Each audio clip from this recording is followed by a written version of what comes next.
Bonjour et bienvenue à l'Adiage. Nous vous proposons aujourd'hui une vidéo actu sur les nouveautés en matière de congé parental et de disponibilité de droits pour élever un enfant. Après le décret concernant le temps partiel annualisé au mois d'avril, voilà au sommaire du JO du 7 mai un nouveau décret qui modifie le congé parental et la disponibilité pour élever un enfant. Il s'agit du décret 2020-529 du 5 mai 2020. Ce décret concerne les fonctionnaires des trois versants de la fonction publique. Il modifie pour la fonction publique d'État le décret du 16 septembre 85, pour la fonction publique territoriale celui du 13 janvier 86 et pour la fonction publique hospitalière celui du 13 octobre 88. Ce décret constitue la mise en œuvre de deux actions de l'accord du 30 novembre 2018 sur l'égalité professionnelle entre les femmes et les hommes dans la fonction publique. L'action 3.4, neutraliser l'impact des congés familiaux sur la rémunération et les déroulements de carrière. Et l'action 4.5, assouplir les règles d'utilisation du congé parental. Le décret comporte 4 modifications principales.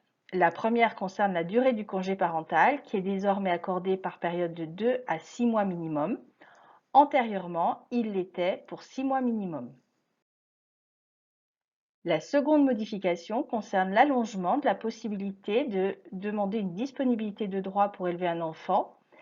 Il est possible maintenant de la solliciter jusqu'au 12e anniversaire de l'enfant au lieu du 8e anniversaire antérieurement.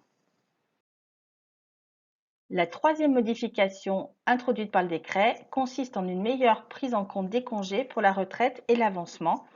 Il y a désormais maintien total des droits à avancement et à retraite dans la limite de 5 ans sur la carrière. En termes d'avancement, il faut entendre avancement d'échelon et avancement de grade. Cette disposition figurait déjà dans la loi de transformation de la fonction publique du 6 août 2019. Et pour finir, la quatrième modification, elle concerne l'entretien préalable avant réintégration. Il a lieu désormais 4 semaines avant la date de réintégration et non plus 6 semaines avant.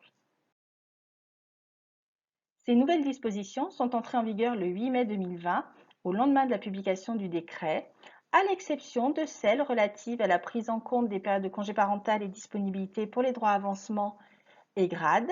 Celles-ci entrent en vigueur avec la loi de transformation de la fonction publique, c'est-à-dire au 8 août 2019. Certaines décisions seront donc rétroactives.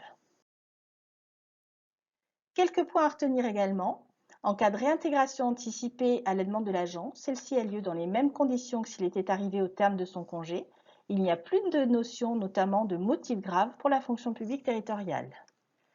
La demande de renouvellement de congé parental doit être présentée 1 mois avant le terme de la période en cours, au lieu de 2 mois antérieurement. À défaut de cette demande de renouvellement, il y aurait cessation de plein droit du congé parental. Sachez également que vous trouverez au sommaire du JO du 7 mai un second décret qui est le décret concernant les modalités d'élaboration et de mise en œuvre des plans d'action relatifs à l'égalité professionnelle dans la fonction publique. Notre vidéo actu est maintenant terminée. Je vous invite à nous retrouver sur www.adiage.org.